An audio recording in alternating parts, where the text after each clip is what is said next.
If you're ever invited to visit a bakery at 4 o'clock in the morning, I highly recommend you do it. But here's a warning. You might get put to work. You feel like you are... I can handle that. Okay. I can handle that. All right, and you just dip it in. You just don't want it to get like too much of a gloppy mess, so you just sort of like, there. And what are these called? Strawberry sprinkle donuts? These are strawberry sprinkle donuts. And Amazing. Okay. I'm now going to dip a bunch of donuts into strawberry glaze and then put sprinkles on top of them. That's my duty for today. However much I enjoyed my brief internship as a baker with Amy, that wasn't the main event for me. I was there to talk to the bakery's owner, Rachel Wyman, and she came bearing treats. You want to be ruined for the rest of your life? Yes, ruin me for the rest of my life. Oh gosh. A hot glazed donut. Wow, I have literally a hot glazed donut that was just put in my palm on a piece of wax paper that looks like nirvana. And I'm going to go ruin myself for a minute because Rachel invited me to do that, and I'm going to have this donut. Welcome to Crash Course, a podcast about business, political, and social disruption, and what we can learn from it. I'm Tim O'Brien. Today's Crash Course, small businesses versus the pandemic. 3 years after the COVID-19 lockdowns, I invite you to think back to those early days. COVID-19 can be characterized as a pandemic. The CDC all but promises that the coronavirus will spread here. Today, I am officially declaring a national emergency. Only essential businesses will be functioning. All businesses will need to shut down. Remember when, practically overnight, it seemed that every shop closed its doors? Do you remember how all of those small businesses you might have taken for granted, the ones that gave life and an identity to your community, suddenly felt essential to you? I sure do. Montclair Bread Company was one of those shops for me. Its sourdough bread was a staple on my family's dinner table, and its maple bacon donuts are the best in the world. As I watched lots of small businesses in my small town in New Jersey struggle, I didn't want the bakery to disappear. I didn't want any of those stores to close. So I started writing about them and their fight. Just a few businesses among tens of millions across the country that faced an existential crisis because of COVID-19. And I started with Rachel Wyman, the owner of Montclair Bread. I learned that she'd overcome so much: a bad marriage, a terrible bike accident, and money problems. Yet she found the strength to leave her husband and raise her 3 children on her own. And even though she had very little, Rachel chose just about the riskiest career you could imagine: the small business owner. She had moxie. I kept in touch with her and watched her take on the trials and tribulations the pandemic threw at her. What I didn't understand when I first got to know her back in 2020 was that I would end up following her journey for nearly 3 years through an unimaginable public health and economic crisis. This is that story. You know, I've been thinking about this so much recently because, we're coming up on the anniversary of that.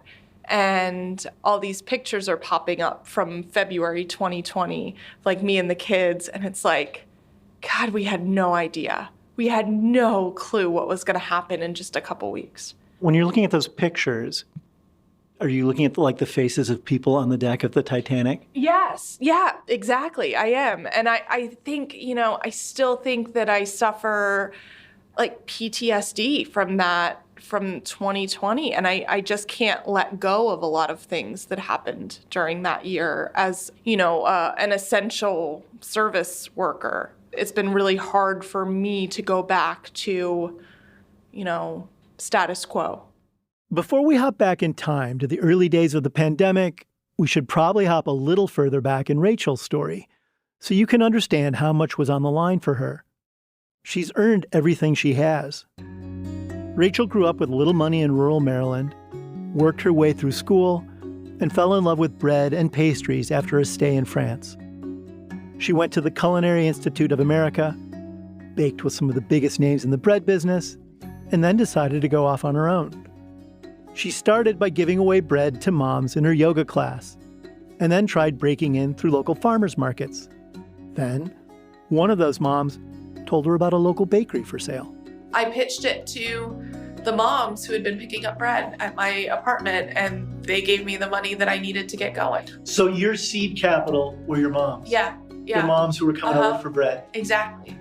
And how much did you raise from that? Yeah, I was going to say, when we're talking about seed capital, $40,000 total is what I had on day one. This was back in 2012. She juggled launching her own shop while still working for another bread company full-time. So the only day of the week that I had to focus on my bakery was Sunday. And that's when I would test recipes and try out new things and make food for the staff. And we made donuts one day. And they were gone in a second. And then did a light bulb go off? Well, yeah, kind of. I'm like, wow, that's great. Let's do it again next week. And so every Sunday we made donuts, and the lines got longer and longer and longer. And then it became a thing. Then it was a thing. Yeah. I mean, the donuts saved the business. Rachel was on the map. It was time to cut the parachute strings. After 2 years, she quit her other job and went all in at Montclair Bread Company. She had found her place in the world doing what she loved, and she was good at it, like really good. And others began paying attention. The town starts noticing, the press starts noticing. I'm getting all of these accolades, get to go on the Food Network, I'm in the New York Times, and the better it gets on the outside, the harder it gets at home. She was consumed with self-doubt. So even though everyone else thinks that I'm this rock star, I think I'm the worst mother in the world, and, that I can't run this business, and that I've, ruined our family life and all of these things. And it was awful. It was awful. Rachel decided she wanted a divorce, but had a hard time actually leaving her husband. Her landlord also kicked her out of her bakery. And then she got into a bike accident while training for an Ironman triathlon, shattering her pelvis. It was always something like that. Anytime we got a little bit ahead, there'd be something like that would pop up that would, And yet you overcame all those things. Yeah. Rachel found a new home and finally left her husband. She was a single mother working crazy hours. But Montclair Bread was able to move to a bigger, nicer building around the corner, a renovated industrial space full of big windows and spectacular brickwork. And, of course, there was the smell of baking bread. In addition to finding a new home for her business, Rachel's body healed. Though doctors told her she would never be able to run again, she clocked her best marathon time ever in the fall of 2019, just a year after her accident. I was on top of the world when COVID hit. And hit it did. At the beginning, I believed it was only going to be 2 weeks. I think all of us did. Remember 15 days to slow the spread? Now I think, how were we so naive? While other businesses were closing shop, Rachel was determined to stay open, even if she was the only one there. She'd been forced to lay off 20 of her employees, and without that extra help, she had to work around the clock. I worked 18 hours. I went home. I slept in the clothes that I worked in. I got up and I did it again.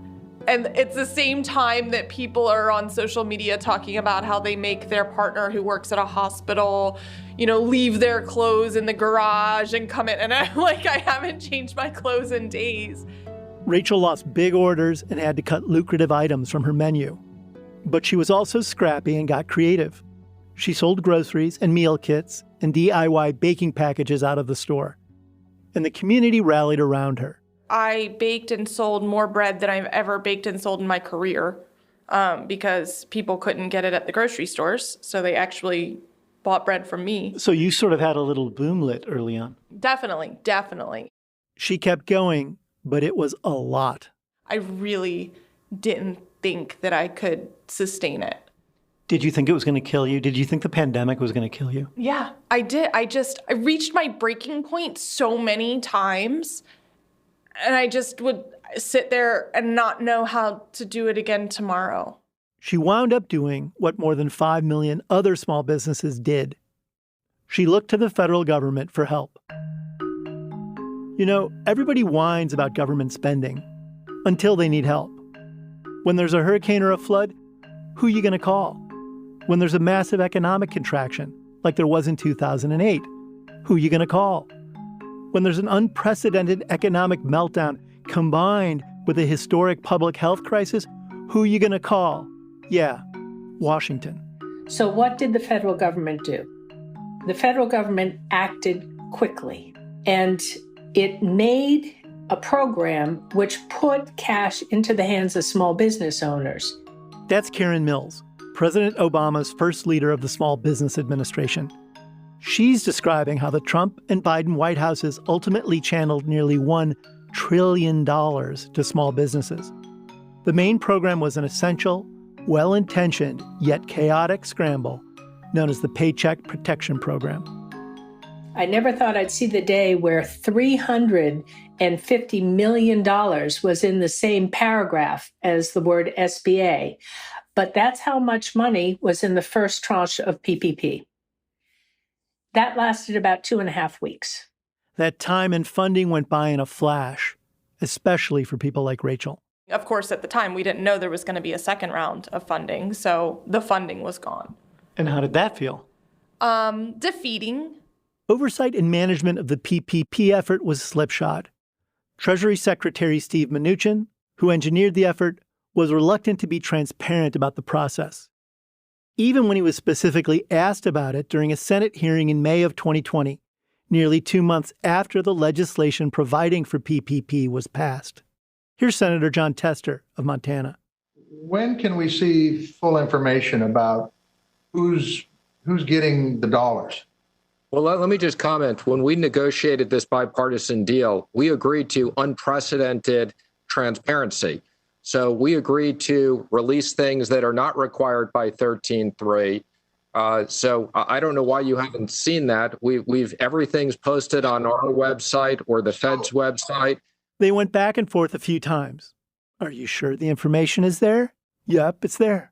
Are you sure? Yep. But Tester wasn't buying it. I look forward to seeing that list, by the way, Secretary Mnuchin, and I'm going to go online and I'm going to search it because I'm going to tell you that as much transparency as you said are with this program, as a senator from Montana, as a member of the banking committee, I'm not seeing any of it, quite frankly. It wasn't clear exactly who was getting the funding or how it was being used. Rachel couldn't get PPP money the first time it was offered, and she watched her application stall online. She ended up applying for a loan 4 times before she finally got some money, $105,000. It saved her business, and then some. For the first time in history, January 2021, we officially were 100% debt-free. Montclair Bread Company. We'd paid off all of our investors. We paid off any debts that we had. We got a good staff and everything. It was just like, all right, we're never going back there. We will never be back in this place again where we have so much debt on the business. Like, it feels too good to get ahead. What do we have to do to stay here? She started off January 2021 on a new foot, and there were reasons to think the end of the pandemic was in sight. I got my vaccination on January 6th, 2021. I was one of the first because at the time there was a window where anyone who was working in the service industry in front of people could get in. Did the vaccines feel like sort of a godsend to you when they came along?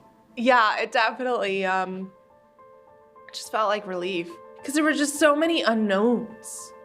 No one knew when it would end, how it would end. And I don't think it has ended, but it just felt like there was progress. And the vaccines gave you a sense of control over things? Or more control than you had? I don't know if I ever feel. It's just like that peace of mind from having that PPP loan, sitting in our account as a buffer. I think the vaccine was that same peace of mind, like, I guess some level of protection. That peace of mind was nice while it lasted. When we get back from the break, I'll take you through year 2 of Rachel's experience during the pandemic, 2021, and the big ideas she had to grow her business. That's next. The story of Rachel's 2021 might actually start back in 2020, when Rachel was so burnt out that she decided to close Montclair Bread for 2 days and rent an Airbnb in New Paltz, New York. She knew the area well from when she went to the Culinary Institute of America nearby. And I went up there and I got to run on the trails and have a quiet space. At the time, I couldn't run, something that I use to keep my sanity running. Although it's therapeutic, it's not therapy. That's what I've been told. She rented that Airbnb once a month for 6 months. She went for runs, rested, recharged, and she ended up writing a book in that Airbnb, We'll Run for Donuts, the Montclair Bread Company cookbook. Rachel eventually decided to rent a cheap studio apartment in New Paltz while also keeping her family's rental in Montclair. Although she originally sought an escape in New Paltz, she eventually found inspiration too, in the form of a new business opportunity. It all started after she took up rock climbing. Climbing helped her clear her head and make new friends. So after Montclair Bread closed on Sunday, she'd head up to New Paltz. And if there were donuts left over, I'd pack them up and take them to my climbing friends. So then they started asking for them, then they started ordering them. And then I was in a parking lot at a trailhead with donuts in my trunk, on Sunday afternoon, handing them out to these climbing friends and friends of friends. And I thought, there's got to be a more reasonable way to do this. She followed a familiar path. First, she gave the donuts away. Then she found a farmer's market. We set up at the farmer's market, and the first week there's a couple people in line. By week 3, there's a line all the way across the parking lot and down the block waiting for the donuts. Then she opened a new shop in New Paltz in the fall of 2021, and she felt really embraced by the community there. The first weekend I was open, it was a soft opening. I never publicized it, and I had every member of the town council come and introduce themselves and give me their phone numbers in case I needed anything. This was all going on around the time a new COVID-19 variant, Delta, was making its rounds. Even though infections surged, Rachel was feeling good about the state of her business until the holiday season came around and pushed Rachel to her brink. Because the embrace she felt from the New Paltz community was sometimes hard to find in Montclair. And an even more infectious COVID variant, Omicron, was waiting in the wings. All of this made the holidays more stressful. First, Thanksgiving, a holiday dedicated to gratitude. We were really short-staffed on Thanksgiving Day, but we opened to give out orders and for retail. And of course, we start selling out because it's Thanksgiving Day. And people were just screaming at my staff. Somebody screamed at one of the retail employees because it took 3 minutes to wait for her coffee. Second, Christmas, a holiday dedicated to salvation. Christmas Eve was when we got the first call out. We got everything shuffled around, and a couple hours later, somebody else called out. And then I'm like, well, do we close for the week? We can't afford to. We have to be open at least 3 days this week for the orders that we've already taken. Third, New Year's Eve, a holiday dedicated to renewal. New Year's Eve, we get the first baker call out. So we had 6 people out and 2 people pending tests. And we decided to close on the 1st and 2nd. So for 2 weekends in a row, we were closed. Montclair Bread needed 12 people to open its doors every day. Any less, and they were facing major inefficiencies. Orders wouldn't come out on time. With 20 people on staff and only 12 who were full-time employees, that left little wiggle room for Omicron infections. So they decided to close shop for a whole week. Rachel committed to paying anyone on her staff who was scheduled to work, but no new money was coming in. The 2 weeks that we had to close days, the weekends, would have been our busiest weeks of the year.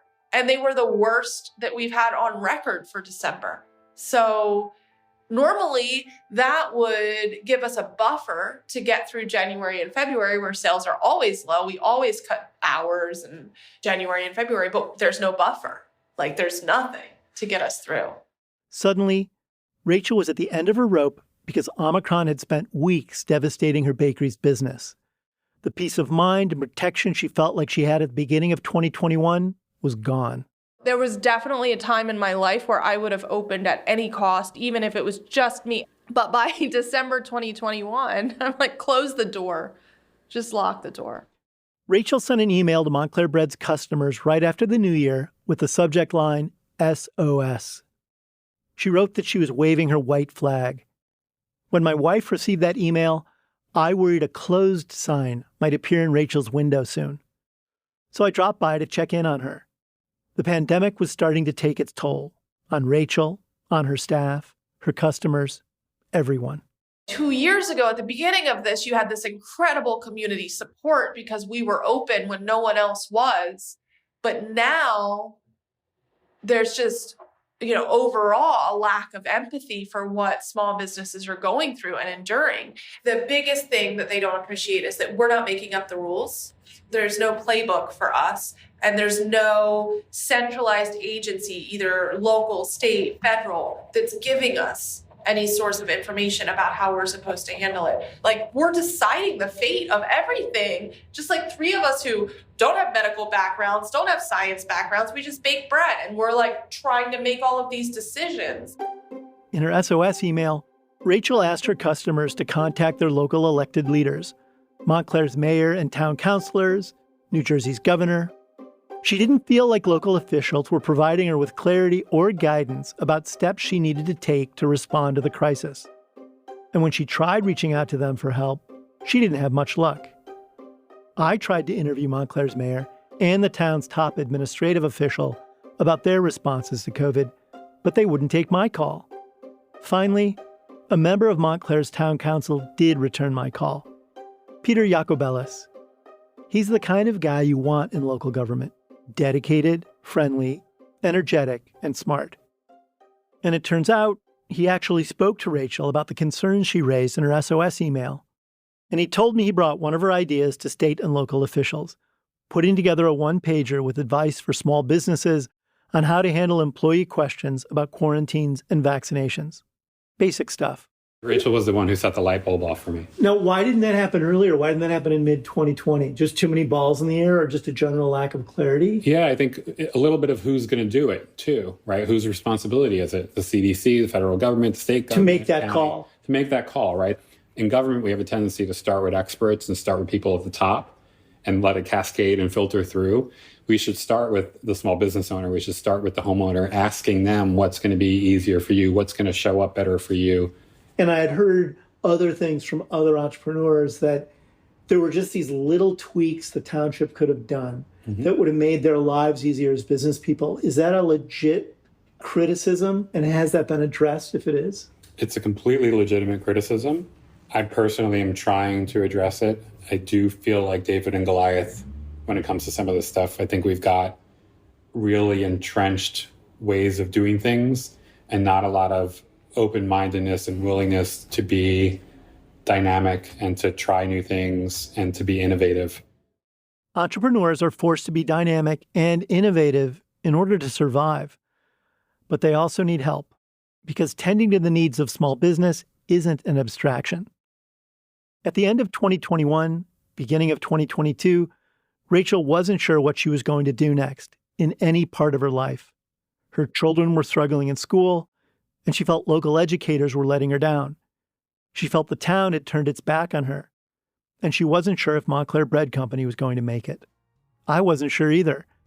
I had a feeling the pandemic and the tough economy were going to force Rachel to make some big changes. And I was right, but not in the way I expected. I'll tell you how Rachel made it through the third year of the pandemic and about the fate of Montclair Bread Company after the break.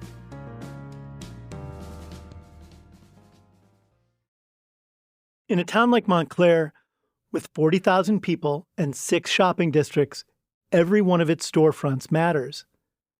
Yeah, there's a Lululemon and an Urban Outfitters and a Whole Foods.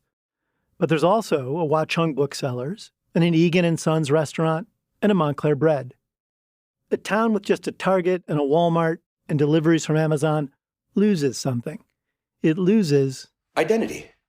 Yeah, arts, culture, identity. I mean, well, the place becomes a dime a dozen. You could be anywhere USA. This is Jason Gleason, head of the Montclair Center Business Improvement District. The BID is a nonprofit that manages one of the shopping districts in town. It helps new businesses get settled in and older ones up their marketing games, while trying to make it easier for both to flourish. And it plants flowers. Basically, the bid is there to make sure that downtown Montclair is awesome. So Jason is helping the little shop around the corner survive. Why? I mean, they're the life's blood, right? I mean, it's the heartbeat of the town. What do they bring to the community that's unique from your perspective that would be lost if they weren't there? I mean, honestly, it's such a simple answer, and it probably is going to sound like such a cop-out, but like themselves. It's about individuality and how that distinguishes small businesses from the giants of corporate America. You know what Apple is, right? It has a shape and a color and a feeling. There's the product, right? You know it's Apple.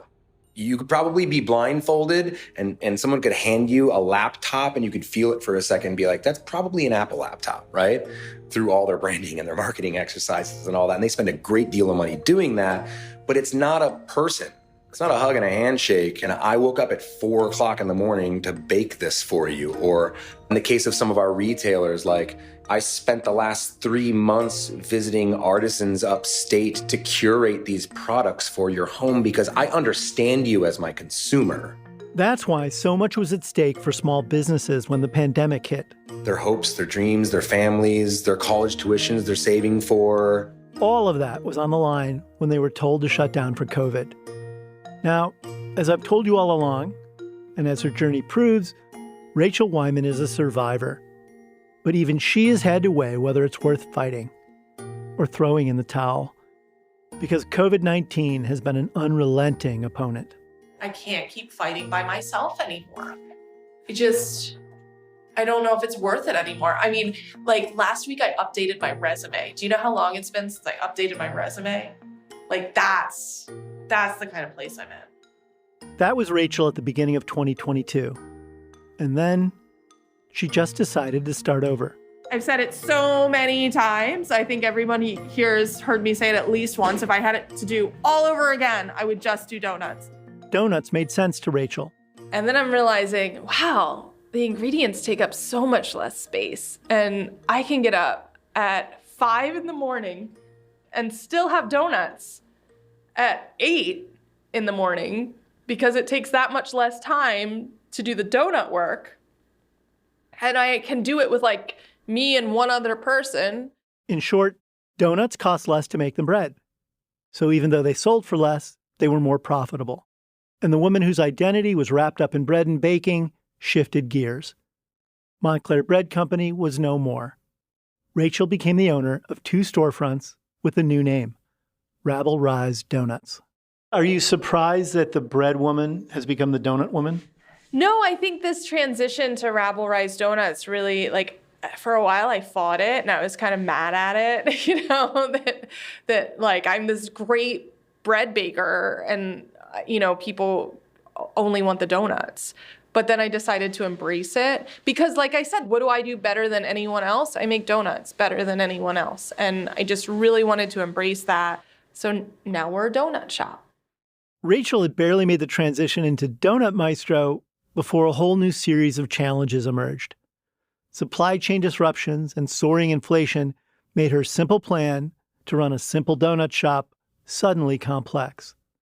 The hardships of 2022 spilled over into the beginning of 2023, when I sat down with her again to talk. I can't even get eggs. Like, I'm buying them at the grocery store right now because I can't get eggs from my vendors. Why is that? Because they're out. They're out of stock. And eggs go in donuts. The prices of eggs, flour, and sugar have all soared. And, obviously, that's going to have an effect on her bottom line. I mean, at the end of the year, I would be lucky to have like 3%, you know, margin. Like the great thing used to be, you know, you could make a donut for 14 cents and then it's all the stuff that goes on top that costs the money. And that's why we charge what we charge. Now it's like, it costs me $1 a donut before you put anything on it. So she's had to raise the price of each donut from around $2 to between $3.50 to $5. But guess what? When your donuts are really good, people will keep buying them. That's allowed Rachel to dig out from some of her lingering financial problems. And, by the way, she hasn't totally gotten rid of some of the stuff I love. When I told her how I missed her sourdough bread, she let me in on a secret. If you ask, they'll bake bread to order. It's kind of like a teenager that gets grounded, where you take away all of their things and then slowly you can start giving them back as they like earn your respect and trust. So that's what happened. We took it all away. And then as our staff and systems became more and more efficient, we've been able to add some of the parts back. So are you telling me actually that those sourdough loaves are still gettable? Yeah, they're still gettable. In fact, there might be one out there right now. Not that I'm going to try to lay claim to that bread. Yeah, exactly. And, I think having a whole bread program is, costly if you're not a wholesale business. If you're not doing volume in bread, it's costly. But doing what we do, it's nice because all of the bakers on my team enjoy baking bread. And so it's kind of fun for us to do it once a week. And I would imagine it's a sort of spiritual and creative connection for you to the roots of why you started things here. Oh, absolutely. Yeah, absolutely. Even so, Rachel the survivor, and Rachel the marathon runner, Rachel the mom, and Rachel the small business owner isn't the same person she was when I first met her 3 years ago. COVID rocked her world. It rocked everyone's world. But the Rachel who got to this side of COVID isn't sure she'd do it all over again. I would never tell a friend to go into this business. And if you had to walk away from it, how would that feel? Like a huge weight was lifted off of my shoulders. So it would no longer feel like a sense of loss? No, it wouldn't. So you're staying in it now out of a sense of duty and obligation rather than joy and fulfillment? Correct. Yes, that is 100% accurate. Does it surprise you that that's where you are with it now? I thought that the rebranding would rejuvenate it enough to keep my, heart and soul fulfilled, but it didn't really work. I can't tell you how deflating that feels. Rachel was sort of a COVID North Star for me, the businesswoman I thought of as unbeatable. While she's not down, COVID took a lot away from her that she knows she's not getting back. To be sure, she has a lot of joy in her personal life, her kids, a happier life in New Paltz, and a new marriage. But on the business side of the ledger, she's also considering a career change, one that will leave her less involved with her little bakery in Montclair. This is a familiar story for a lot of other small businesses. So many of them closed their doors in a typical year, and COVID visited a raft of atypical problems upon all of them. One of the foundational ideas of capitalism is creative destruction. The notion that businesses are born and fail all the time, and survival of the fittest is an efficient process. But that also discounts another truth, that great ideas, services, and products aren't always easily replaced. And some magic can get lost along the way, like a really good loaf of bread. Here at Crash Course, we believe that collisions can be messy, impressive, challenging, surprising, and always instructive. In today's Crash Course, I learned that sometimes you can't fix big problems facing small businesses by simply throwing money at them. PPP was an epic spending plan, but ultimately, it wasn't enough.